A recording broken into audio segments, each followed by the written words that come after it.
Good morning, greetings, friends, and welcome to The Bright Side, your nutritional program dedicated to the understanding of the vast world of nutrition and nutritional supplementation. I'm your host, Pharmacist Ben, nutritional pharmacist from Boulder, Colorado, registered pharmacist number 12275. I specialize in using nutritional supplements where other healthcare practitioners use toxic pharmaceutical drugs and sometimes deadly medical procedures. If you suspect that there are natural nutritional roads to your health and vitality and well-being, and to addressing your health challenges, whatever they may be, but you don't know where to begin, you have come to the right place. As you listen to The Bright Side every day, you are more and more in control of your body, you are more and more knowledgeable, and you know you can overcome any health issue. That's why we're here every day on The Bright Side, helping clear up the sometimes confusing world of nutrition and nutritional supplementation. Over the last 29 years of practicing pharmacy, I've seen drug-free recoveries from diabetes, hypertension, obesity, skin diseases, psoriasis, eczema, rosacea, acne, digestive ailments, autoimmune issues of all kinds, recoveries that by the standards of modern medicine can only be called a miracle. But what is in the world of the body, what is in the world of biology, standard operating procedure, because the human biological system is a healing system, a regenerating system. It's designed divinely to heal and renew itself on a moment-to-moment basis. And while some folks may call that a miracle, it really is just the way the body works. If you have questions about health, nutrition, prescription drugs, ingredients, formulations, something you may have heard about or read about, if you have a success story you'd like to share, if you want to contribute to our conversation, our number today is 844-236-6010, 844-236-6010. Try to call in early so we can get to as many calls as possible at 844-236-6010. If you want to purchase any of the longevity products or join the Brightside Ben team, you can head over to my website, brightsideben.com. You can order products or sign up right off the website. Also, my blog, criticalhealthnews.com, and pharmacistben.com, or you can call the phone team at 866-735-2470. And if you're interested in purchasing any of our Truth Treatment products or checking out our Truth Treatment products, including our retinol 5% gel, you're not going to find that anywhere, folks. 5%. At most, you're going to find 1, maybe 2%. This is 5%. There's no fillers in there. There's no preservatives. There's no water. There's no fragrance. There's nothing in any of my products, really, that aren't going to work on your skin. You could find out all about our Truth Treatment products and check out our blog at truthtreatments.com. And also, if you check out my Facebook page, The Truth with Ben, we post regularly at The Truth with Ben. That's what you got to type into the search engine, The Truth with Ben. And then like the page and you'll get our posts, which we're doing every once a week or so. Okay, we're talking melatonin. We're talking about, I love this stuff, man. Really, we're talking about one of the most powerful, gram for gram, powerful and inexpensive nutritional health aids. I'm not going to say supplements. It's not really a supplement because it's a hormone, but nutritional health aids that you can buy in the health food store anywhere. 3 milligrams, 180 lozenges, 3 milligrams. I'm holding my melatonin right here. I use now melatonin, sublingual. 180 of these pills, 3 milligrams, cost you about $6 or $7. That's crazy. That's 6 months worth of melatonin. 3 months if you do 6 milligrams a day. I do between 3 and 6 milligrams. Not all every night, but 4, maybe 5 nights a week. It's unbelievable for helping you sleep. Everybody knows that. It gives you great dreams, but there's lots of other benefits. It's a general tonic, and as we get older, melatonin levels drop. Now, it is a hormone, so it's not a nutritional supplement. And under ordinary circumstances, I wouldn't suggest hormone replacement, and that's kind of what this is, but it's so benign and so gentle and so mild, and the benefits are such a wide range of different benefits. We talked about melatonin for blood fats and for diabetes and as a general relaxation aid and to calm the brain down for anti-anxiety reasons and everything to do, muscle growth, anti-cancer, pro-immunity, everything to do with activation of the so-called rest and digest nervous system is associated with this amazing supplement nutritional aid. Hair growth, sleep, blood sugar. According to WebMD, new research, this is on WebMD's website, new research shows that decreased levels of melatonin may be linked to the development of type 2 diabetes. Now, I'm not telling you that low levels of melatonin, and I don't think they are either, low levels of melatonin necessarily cause diabetes, but you can see how having less of these relaxation chemicals can lead to degenerative problems. It's not necessarily a cause of it, but it's associated with it. Another study of U.S. women found that those with the lowest levels of melatonin had more than twice the risk of type 2 diabetes compared to women with higher levels of the hormone. Melatonin is incredibly important for helping stabilize fats. It's an antioxidant, a fat antioxidant, a powerful fat antioxidant.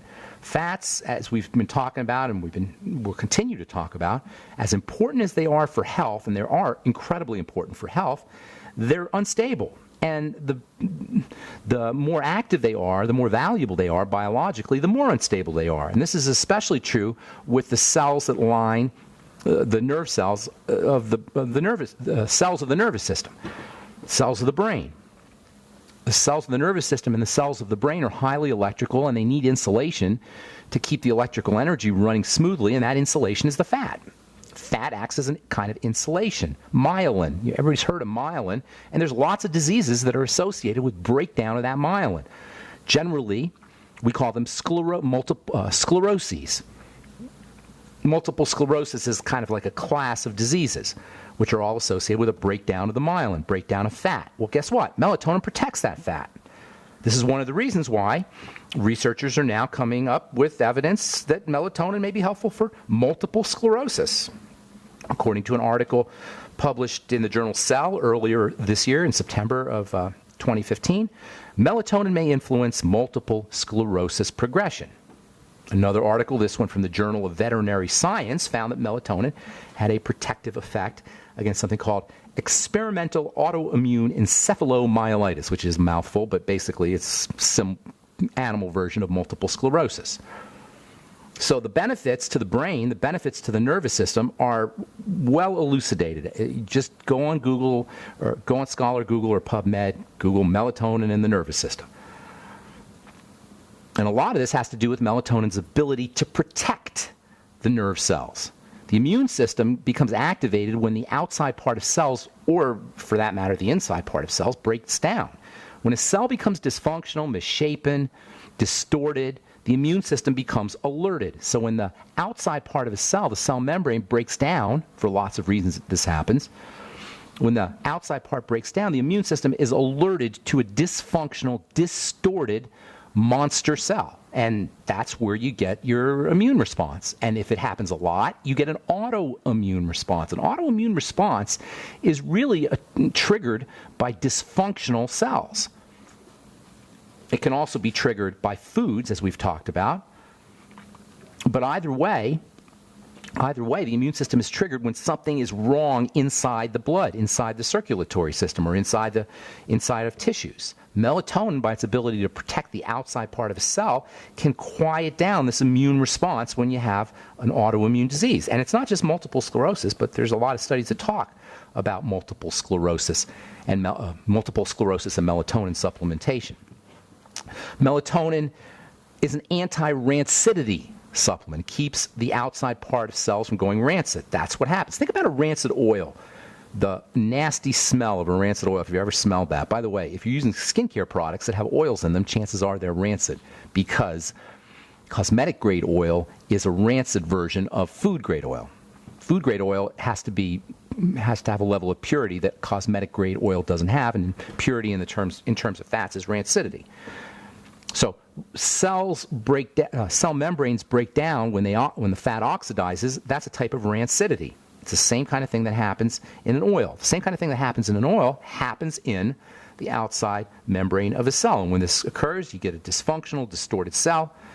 And then when this occurs a lot, you end up with tissues breaking down and organs breaking down, and that's what we call disease. But it all starts at the level of a cell, and oftentimes it starts at the outside part, the level on the outside part.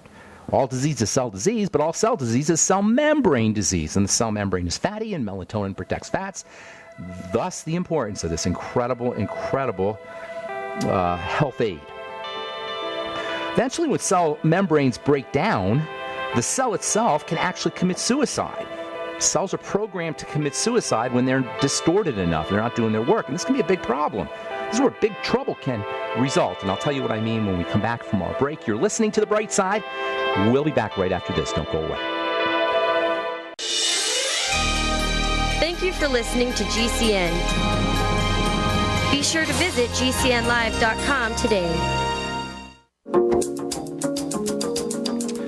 Okay, we are back on the bright side. I am Pharmacist Ben. Thanks for being here. 844-236-6010 is our number, 844-236-6010. If you got questions about longevity products or nutritional supplementation, prescription drugs, if you want to wean yourself off your meds, or if you've got questions about anything we're talking about today, if you have a success story you'd like to share, if you want to contribute to the conversation, have you used melatonin? What do you think about melatonin? If anybody's out there and gotten interesting benefits from this really remarkable health aid, love to hear about it. 844-236-6010 is our number. It's not necessarily going to help you fall asleep if you have a health crisis or a health challenge. A lot of folks will tell me, well, I use that melatonin, I use a bunch of it, I still couldn't fall asleep. That's because your body doesn't want you to fall asleep. It's very difficult to override the body's desires. You got to use hardcore This is what drugs do, by the way. Drugs override the body's desires, the body's biological and biochemical needs. That's how a drug works. That's why they're problematic. You can't just willy-nilly suppress chemistry in the body, keep the body from doing what it wants to do. That's the problem with sleeping pills. The body wants you up because it perceives an emergency. Now, sure, you can poison yourself with a sleeping pill, and that's pretty much what that does, what sleeping pills do, and override that system, but there is going to be a price to pay. Disease, breakdown in the body, is not random. In fact, disease and symptomology, the symptoms, the unpleasant symptoms that we talk about, they're our friends. They're telling us exactly what we need to know to correct the problem. Only the boneheaded medical model would shut that down. It's really ridiculous when you think about it. Now, I'm not saying never to use these kinds of medications. There are times you need them, including pain pills.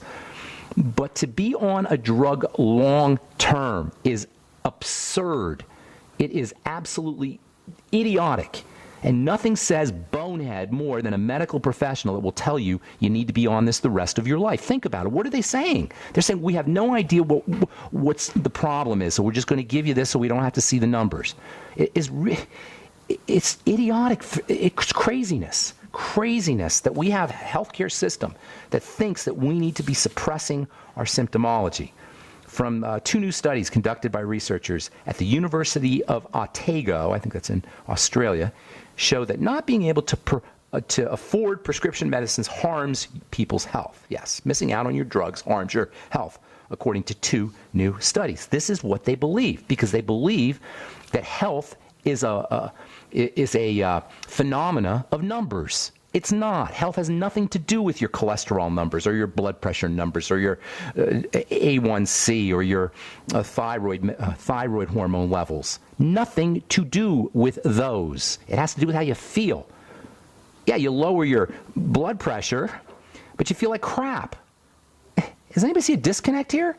Yeah, you lower your blood pressure, you lower your A1C, you reduce your I don't know, whatever marker you want to name, you increase your bone mineral density, whatever it is, but you end up with jaw cancer. This is craziness. So these two studies apparently want everybody to know that they should be able to afford their drugs. In this country now we have Obamacare, so we don't have to worry about that. So what's going on here when we break down? What is exactly happening? Well, it's at the cell level, the cell membrane. This starts at the cell membrane oftentimes. The cell membrane becomes distorted. It breaks down. When we eat the wrong kinds of fats, our cell membranes become distorted. When we don't get our essential fatty acids, our ultimate EFAs, our cell membranes become distorted. As toxins build up in the body, our cell membranes become distorted. Eventually, the cell itself will die, either because it's just so messed up or it'll commit suicide. Cells actually will kill themselves. They have a program inside that will make them self-destruct. Cells will self-destruct when they become damaged enough. It's called apoptosis. A-P-O-P-T-O-S-I-S, cell suicide. It's a well-known biochemical phenomenon, biological phenomenon. So when a cell can't do its business, it'll either commit suicide or it'll just die. And this is where the problems begin, because when a cell dies, it doesn't just die. It releases its contents, which include enzymes and chemicals that are supposed to be inside the cell and away from everything else because they're active. And the cell will release its chemicals. It's kind of like in the Middle Ages when they had a war, they would throw dead bodies across over the castle walls, or they put the dead bodies in the water. Why? Because dead bodies release chemicals. Dead cells release chemicals. And those chemicals represent a danger, so the body has a cleanup crew for those chemicals. And usually it's not a problem. If a cell dies once in a while, you got a cleanup crew, and it will clean up those chemicals. But when cells are chronically dying because we're not eating correctly, because we're missing our mighty 90 essential nutrients, because we're not breathing correctly, because we got too much cortisol, because we have too much inflammatory chemicals, because we don't have enough melatonin, for a million reasons, when cells die at an extreme amount, you got lots of these enzymes and lots of these chemicals and lots of this debris floating around. The cleanup crew can't do its work. You can see some of this debris in dark spots on the skin. We've talked about that before. It's called lipofuscin. The body will not know what to do with all of this garbage. It can't clean it up. It can't process it because there's too much of it, so it'll stick it in places. It'll stick it in your heart. It'll stick it in your kidneys. It'll stick it in your skin. And you get in your brain. You get lipofuscin, these dark spots all over the body, inside and outside. Even worse, or as bad, eventually these nasty toxic enzymes and chemicals, which are only nasty and toxic because they're outside of the cell. Inside the cell, they're perfectly functional. When they're outside the cell, they can contact your nerves, your electrical wiring. We have a word for this. When those cell contents touch the electrical wiring, the enzymes and the chemistry, you know what we call that? We call that pain. That's what pain is. Neuropathies. Chronic pain is caused by cells busting open and releasing their contents into the tissue and into the circulatory system, into the lymph. And this can happen. It doesn't have to happen when cells just die chemically because they're not getting nourished or they're starving or don't have enough oxygen. This can happen just if you have pressure. Just trauma can do it. If you break your arm or break your leg or if you have a burn, that can do it too. What you're experiencing, the pain you're experiencing from a technical standpoint, is the contents of the cells that are being destroyed releasing their contents. The cells are destroyed, releasing their contents, activating or touching the electrical wiring. That's basically what pain is. And this can occur for a lot of reasons. As I say, it could be mechanical. You could break your leg. It could be a burn. Or it can be starvation, suffocation, intoxication, and distorted cell membranes. Rancidity of a cell. As we said, distorted, broken down cell membranes can do it. And here's another thing. Broken down cells and cell debris can initiate more debris and more cell destruction. You get this vicious downward cycle. So you get pain, you get loss of functionality of tissues and organs, you get more cell death, you get this vicious cycle as more and more cells are dumping out their contents. This is degenerative disease, folks, in a nutshell, and it starts off with a broken down cell.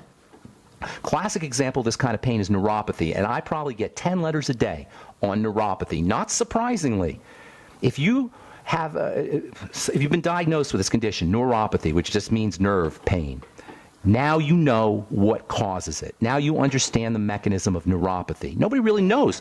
When I get these letters from folks, people don't understand what neuropathy really is, and that's where we run into problems. If we don't understand the mechanisms of how we're breaking down, then we just do whatever the doctor tells us, and that doesn't work out so well. Okay, I'm Pharmacist Ben. 844-236-6010 is our number. We do have lines open for you. We'll take a break and come back with your phone calls and more good health information right after this.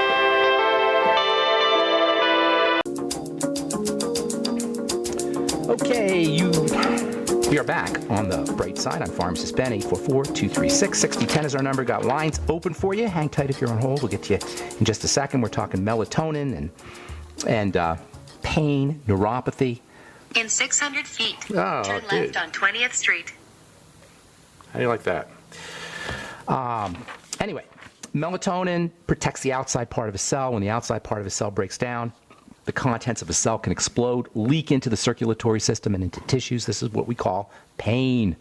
If it happens randomly, so-called randomly, supposedly randomly, in other words, it's not associated with trauma or not associated with a burn, you can rest assured your cells are breaking down inside. This is why diabetes and neuropathy go hand in hand, and this is why melatonin can help you with your neuropathies. Melatonin can help you with your nerve pains. Melatonin can help you with your nerve cells. From the journal Cell, published September 10th, melatonin explains the mystery of seasonal multiple sclerosis flare-ups. Seasonal flare-ups in patients with multiple sclerosis are caused by, get this, plummeting levels of melatonin in the spring and summer, according to research published September 10th in Cell. The study reveals that relapses in patients with multiple sclerosis are much less frequent in the fall and winter when levels of the so-called darkness hormone are at their highest. Did your doctor tell you that? I'm not sitting here saying that multiple sclerosis can be cured with melatonin, but I'm just saying there's all of these ways, there's all of these strategies that we can use ourselves to control our disease process without medical intervention. 844-236-6010 is our number. Tomorrow we'll talk about melatonin and diabetes. And we'll continue talking about neuropathies, melatonin and neuropathies, as we continue discussing fats, hormones, fatty hormones, and the skin. 844-236-6010 is our number. Glenn, what's going on? Glenn in PA. Glenn, you are a PA. You're a PA or you're an RN? Right, exactly. Right. That's cool. me. And where do you work, Glenn? I do private duty home care for special needs kids, CP patients, and brain disorders, that sort of thing. Oh, very cool. Good deal. You work for an agency, or you got your own gig, or what's the deal? No, agency, yeah. Very nice. Don't like doing the 1099 thing. What do you think of the nursing profession? What's it like these days? Would you recommend it? I'd still recommend it. As with everything, I mean, it's harder. Everything's. I sort of went into private duty care because of the, patient-nurse ratios going up so much, staffing levels, and the challenging. You can always get a job. In other words.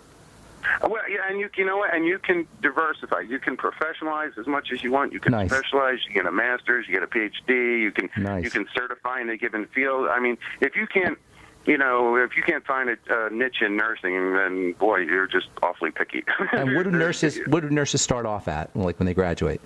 Like how much an hour? $30 an hour, $50 an hour?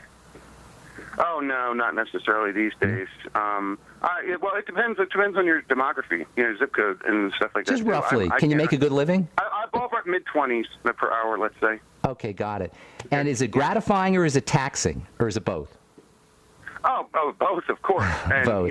You've got to be a good time manager. If whether you're working like a med surg floor in a hospital or there are different levels, or if you're working in residential care, or nursing home type stuff. One's higher acuity, lower patient load. One's lower acuity, higher patient load. So, and either way, you've got to be fit, quick on your feet, and making good use of your time. I do notice most nurses tend to be younger. RNs, that is, tend to be younger. Oh, yeah. It's interesting. I could see it being a physically demanding job. So what's going on? How can we help you, buddy? Okay. Oh, I was surprised that you didn't mention that sclerosis means hardening. I don't know, like scleroderma would be hardening skin. Right, and, hardening tissue.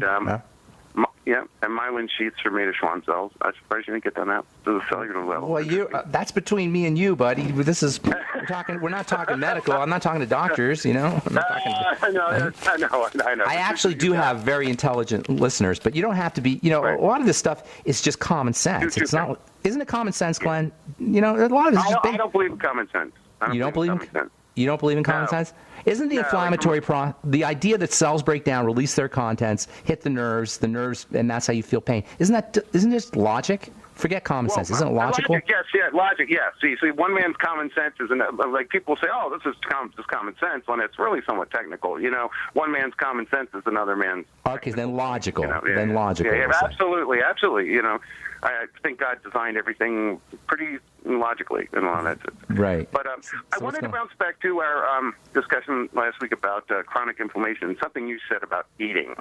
And I was thinking about eating and anti-inflammatory diets and stuff. And you alluded just to the concept where I was pretty sure what you were saying is that, in a sense, eating and digestion are themselves somewhat inflammatory processes. Absolutely, 100%. Right. And it's logical. Okay. And it's logical, though, Glenn. I'm not just asserting that. Right. Do you see the logic? The invader is getting into the system, so the system wakes up. That's what the immune system is supposed to do. So my point is, so does this?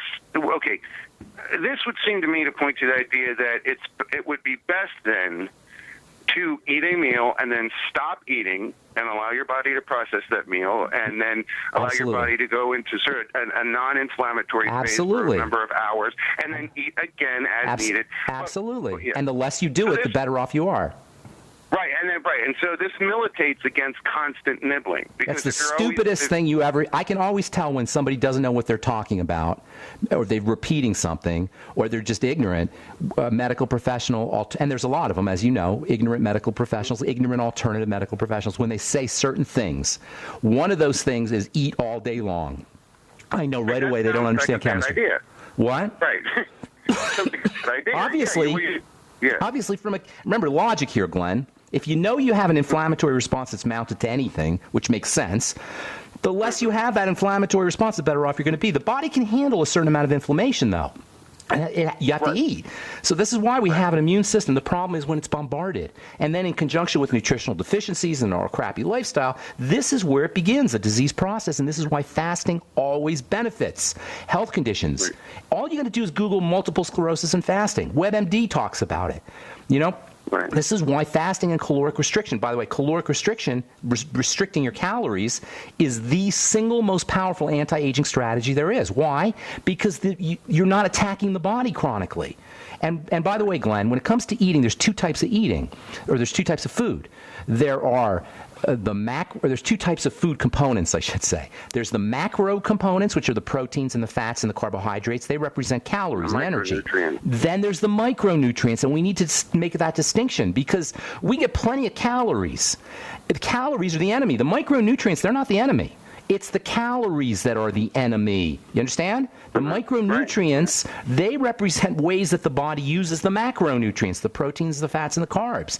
It's the caloric intake and the fats and the proteins that stimulate the immune response, that activate the immune response. This is why supplementation can be so helpful, because with supplements, you get the micronutrients without having to deal with as much burden from the macronutrients. Now, whole foods, what distinguishes a whole food from a junk food is a whole food has the perfect balance of the micronutrients to the macronutrients. But what have we done in the last 100 years, 200 years, 300 years? Is we've systematically and scientifically figured out how to divorce the two. So we get lots of the macronutrients without the micronutrients. This is the stupidest thing human beings have done in their, 2 million years or 500,000 years, whatever, however you want to divide it, that we've been on the planet. I'm Pharmacist Ben. All right.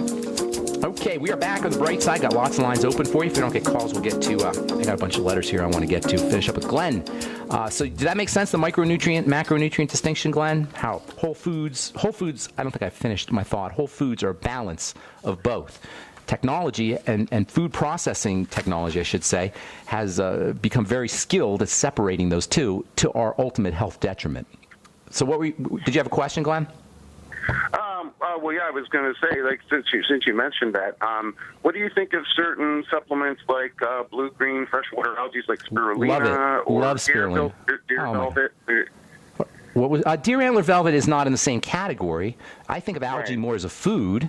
It's not an algae. No. I'm just saying it's supposed to be a super nutrient. But here's a distinction. Algae is a food. I look at it as a food. Deer antler velvet is more of a supplement, an herbal supplement, and it does have some. Theoretically, it's got the male hormones in there. I'm not convinced that that's. Have you used it? I'm not convinced. No. I hear all the commercials for the various brands on the talk radio that talk about it. Anything that does directly affects endocrine function, I'm a little leery of.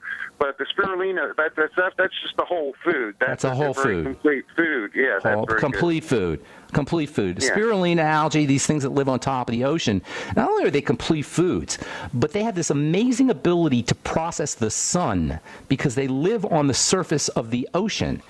And this incredible sun processing property can be exploited by the animals that eat it, like us. And when we eat those algae, we get sun protection. And it's not just sun protection, we get electrical protection. Inside the body, we get electrical protection from algae. Not to mention the fact that they're absolutely packed, loaded with electrical nutrients, minerals from the ocean. And they're in this suspended form. I wrote a blog post on gels here a couple of days ago. I tried to make gels interesting in cosmetics. genetic chemistry, gels are really, they're very functional, and in the body they're very functional too. And one of the neat things about algae and planktons is they are jelly. They have this ability to lock water up. That's what a gel is. It has this amazing property, ability to lock up water, to bind water. In fact, that's how your skin stays moist. It's bound up in gel. You know, this is why drinking more water doesn't really affect skin moisturization, because the water has to be trapped in the gel. There's a very fascinating relationship between sugars and water that allows these two substances to mix together to create a gel, complex sugars. And gels, the body is really a jelly system. Our brain is a jelly system. Our tissues are jelly systems. And by gel, I mean they're bound water with minerals inside. And anytime you eat bound water with minerals inside, as an algae, you get tremendous health benefits. And I believe in the future, when we figure out how to work with the ocean a little bit, we're going to be farming algae and farming seaweed and really using these things as a major source of nutrition, because they're really, really, really powerful, complete foods, as you say, Glenn. All right, I want to get to a couple letters. Anything else you want to say, Glenn? Sometime when you have a chance to hold forth on any potential benefits of nose breathing versus mouth breathing. Nose, okay, good. Yeah, always breathe in through the nose. Nose is for breathing, mouth is for eating, is the way I like to put it. So mouth breathing will get you a little bit more air, obviously, but it's really the nose that's the function of the nose to inhalation, exhalation, or functions of the nose. Thanks so much for your call, Glenn. Appreciate it. There's a lot of tricks you can use to control to affect how you're thinking, how your body is working by breathing. And these are called breathing techniques. And there's lots of gurus out there, and I have a friend who's one actually, breathing gurus, who will tell you that by breathing through one nostril and the other nostril and alternating nostrils, you can have different change certain effects in the body. But really, it doesn't matter. What you want to do is you want to be getting oxygen into your lungs, and you want to be exhaling poison and carbon dioxide, and that's the key. And don't underestimate the exhalation. That's really where the body relaxes itself, is on the exhalation. The inhalation is actually an activating process. As you inhale, you wake up. As you exhale, you relax. And exploiting the exhalation phase of respiration, the exhalation phase of respiration is really the key to relaxing the body. And speaking of that, I got this letter from Rosemary, who writes, my husband, I printed this out because it's just so interesting. It's such a classic example of how we think about the health of our bodies. My husband, Kenneth, 58 years old, was prescribed lisinopril. That's a drug that changes fluid balance in the blood vessels. The doctor's strategy for reducing blood pressure is to reduce fluidity of the blood. Amlodipine mesylate, that's a heart drug used for high blood pressure. Since these two meds weren't reducing his pressure after 6 weeks, his physician added another drug, a beta blocker drug, which poisons the heart. This is how the doctors think. Oh, these didn't do it? We'll add one more. As if these are magical substances that are only going to lower his blood pressure and not have toxicity. The addition of the drug, check this out, made him become extremely drowsy and lowered his sexual desire even further. Well, no kidding. He's being poisoned. If you were being poisoned, you wouldn't want to have sex either. All he could do was sleep between trips. He's poisoning himself. He's a truck driver, great, so it was dangerous for him to be at work feeling sleepy all the time. After 2 weeks, he stopped taking the losartan, that's the beta blocker, since his blood pressure has remained high. He juices raw vegetables and fruit daily. We're at a loss to what to do. Well, yes, because nobody's told him the mechanism. Here's what you do, Rosemary. Number one, first and foremost, start deep breathing. That alone will lower his blood pressure. Make sure he's inhaling correctly to get energy and exhaling correctly to detoxify and activate the relaxation nervous system. That's first. Secondly, for Rosemary, Rosemary's husband, reduce sugar intake. Vegetable juices are great. The fruit is not. It's not helping him, especially in a juice. Now, I'm not saying zero tolerance on sugar, but as close as you can get. Oh, by the way, he's at 270 pounds and 5'11". So you're going to lose weight too. Your weight is a classic example, a classic case, manifestation of poorly processed sugar. My friend, you are a diabetic. So you got to think that way. So reducing your intake of anything that spikes blood sugar and using your sweeties, chromium and vanadium, making sure you're getting the B vitamins, which are incredibly important for helping with blood sugar. That's the Beyond Tangy Tangerine, which is packed with your B vitamins. There's lots of other nutrients you can use to help with sugar. Alpha lipoic acid can help. Vitamin E can help. Maybe 400 IU of alpha lipoic acid. Maybe 400 milligrams of alpha lipoic acid. Maybe 400 IU of vitamin E. Vitamin D is important, so get out in the sun. Use your ultimate EFAs. It's not anything different than anybody else has to do, and this is really the major point. Kenneth doesn't have an unusual problem.